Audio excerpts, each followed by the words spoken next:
Ya, terima kasih pemirsa, Anda tetap bersama kami di Kiswah Kajian Islam Ahlus Sunnah Wal Jamaah bersama Kiai Misbah. Nah, seperti yang saya sampaikan tadi bahwa kita akan menghadirkan seorang tamu, seorang ulama muda, ya tokoh cendekiawan Muslim. Beliau adalah Kiai Haji Khairul Ansori. Ya, silakan Kiai. Assalamualaikum. Assalamualaikum. Sehat, Kiai. Alhamdulillah. Salaman social distancing ini. Silakan. Alhamdulillah. Ya, gimana Kiai Ansori kabarnya? Alhamdulillah baik. Terima kasih lo bisa hadir di sini ya. Alhamdulillah. Ya, kita karena pemirsa juga rindu untuk berbagi ilmu gitu ya Kiai Misbah ya. Iya. Nah, kita melanjutkan. Kiai Ansori tadi berbicara, Kiai Misbah sudah menjelaskan bahwa ternyata itu yang namanya kepedulian itu tidak hanya berupa materi, tapi berupa doa juga. Dan tidak hanya kepada orang hidup, bahkan yang wafat, tadi beliau mengatakan lebih yang wafat itu lebih utama karena memang nggak ada kan. Nah, mungkin persoalannya kadang-kala kan kita mau berdoa nih yang wafat itu banyak banget gitu kan. Nah, kalau kita doain satu-satu kapan mau kelarnya gitu. Nah, mungkin juga perlu ya barangkali bisa disampaikan juga kayak bagaimana sih sebenarnya cara kita kemudian menyampaikan kepedulian itu kepada yang wafat. Dan kalaupun kita menyampaikan doa, bagaimana kemudian kita harus melakukan itu dengan tepat dan baik. Nah, ini gimana Kiai? Kiai Misbah. Silakan. Jadi Islam itu mengajarkan kita untuk berbagi. Ya. Berbagi sesama baik kepada yang masih hidup ataupun yang sudah meninggal dunia. Dan Rasulullah SAW itu mengajarkan kepada kita doa-doa itu yang dikatakan jami'. Jami' itu menyeluruh. Ya. Sering kita akan baca doa Rabbana atina fid dunya hasanah wa fil akhirati hasanah wa qina adzabannar. Doa ini diajarkan oleh Rasulullah, dua hal yang kita minta, kebaikan di dunia dan kebaikan di akhirat. Dan itu inti dari hidup kita. Ya. Kita pun juga diajarkan ketika kita ingin mendoakan saudara-saudara kita, maka kita menyebutkan Allahumma ufir lil mu'minina wal mu'minat. Tidak menyebutkan satu-satu, tapi kemudian diajarkan, ya Allah ampunilah dosa-dosa orang-orang mukmin dan orang-orang mukminah. Kalau kita sebutkan itu, maka pahalanya dari setiap mukmin dan mukminah yang kita doakan ada sampai pahalanya kepada kita yang mendoakan. Subhanallah, luar biasa. Jadi satu doa tapi kemudian mencakup semuanya Dan tidak berkurang ya. Nanti Kalau misalkan kita punya segelas air, kalau kita bagi-bagi kan banyak, maka dapat sedikit-sedikit. Tapi kalau doa tetap artinya sama semuanya nilainya. Semuanya mendapatkannya. Masya Allah, itu yang luar biasa berarti. Iya. Nah, gimana Kiai Misbah? Iya. Barangkali kita bisa perdalam lagi. Jadi Kiai Ansori, terima kasih kehadirannya ya. Iya. Jadi tradisi yang kita lakukan ini, Kiai Ansori dan Mas Agus, kita harus memang budayakan dan kita semarakkan. Karena begini, apa yang kita lakukan, misalnya kirim Fatihah kepada orang yang sudah wafat, kirim doa, kirim sedekah, itu sejatinya itu adalah amal daripada mayit, Pak Yai. Wa allaisa lil insan illa masa. Manusia itu tidak akan mendapatkan apapun kecuali apa yang pernah dia lakukan. Misalnya ada Kiai, ada orang wafat misalnya, kok yang doain itu banyak. Waktu Gus Dur wafat luar biasa itu. Orang berdesak-desakan. Waktu almarhum Ustadz Jafri Al-Bukhari, Masya Allah ya. Saya sampai ke bagian tempat. Saya nggak kenal kepada beliau. Tapi kenapa saya langsung sholat di Istiqlal sampai keluar luar saya sholat. Saya ingin mengatakan bahwa inilah amal daripada almarhum. Kalau beliau bukan orang baik, males saya itu doa. Benar. Saya itu pernah diundang, yang namanya berkatnya itu sokeh. Pokoknya amplopnya Bukan hadis saja yang Jadi sudah saya tahu ini, saya akan dikasih unsayun yang sesuai gitulah. Tetapi kenapa yang datang sedikit? Apa masalahnya Pak Yai? Ternyata saya intip almarhum ini yang sudah wafat ini. Mohon maaf, termasuk orang yang tarikus sholat, orang yang meninggalkan sholat. Kalau ada orang yang meninggal kiri kanan nggak peduli dia waktu hidup.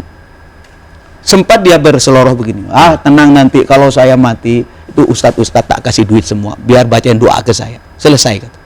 Nyatanya tidak, setelah mati sedikit. Ada hujan, ada sebelahnya itu ada kondangan, macam-macam.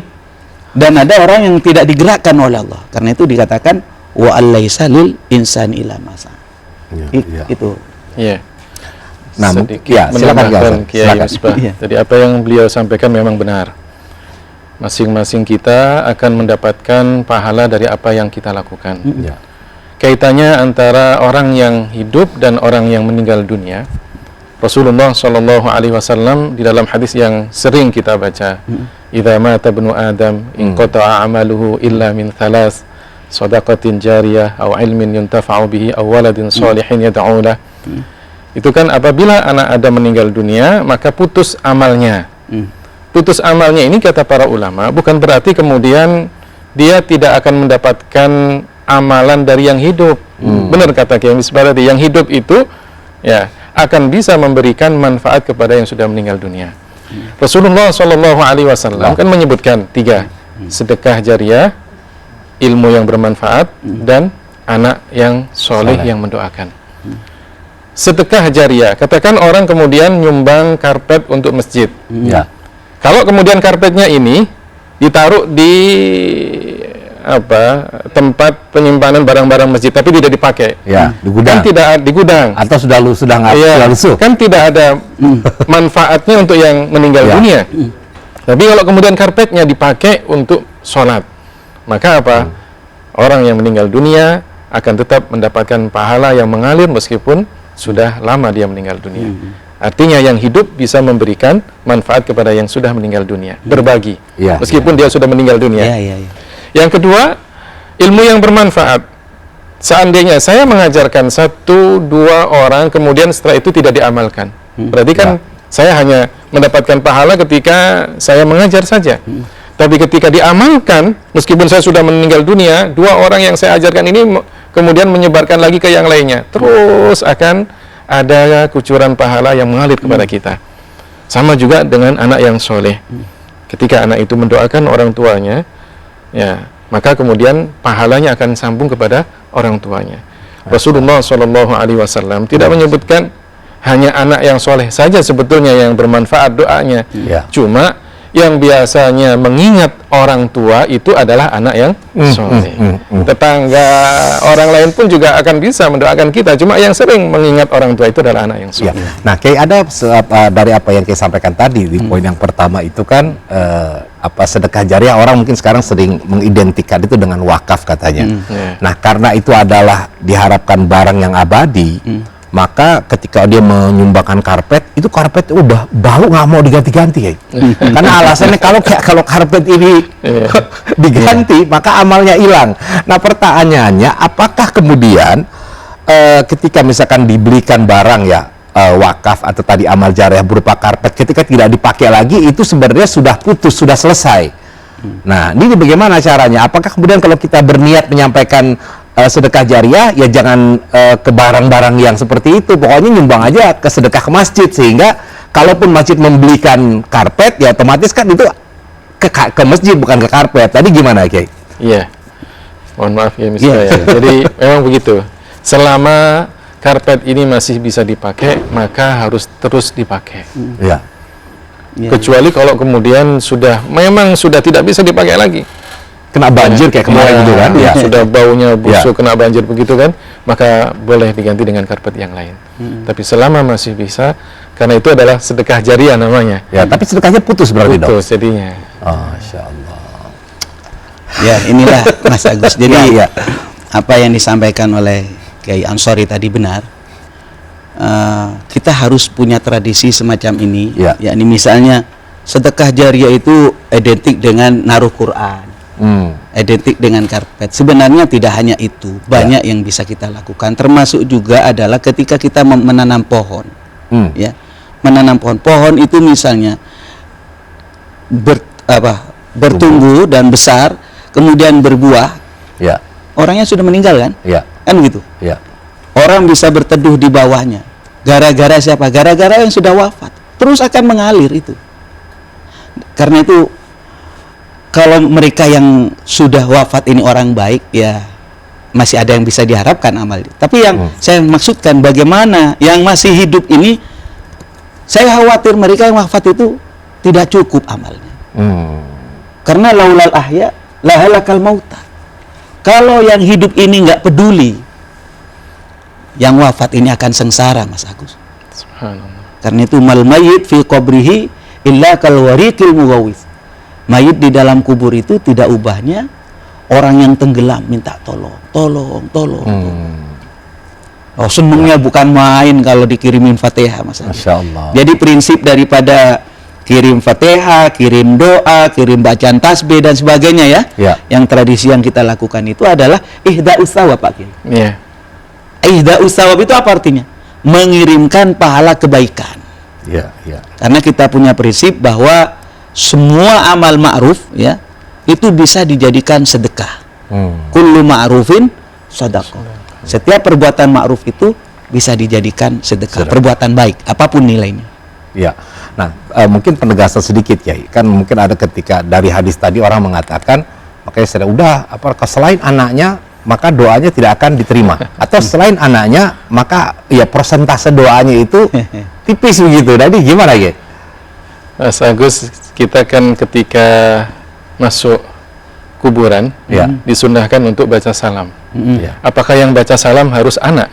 Ya enggak. Ya, siapapun, siapapun yang masuk masjid baca salam, assalamualaikum ya ahlal kubur. Salamnya kepada ahlul kubur. Dan ahlul kubur bukan hanya orang tua dia saja.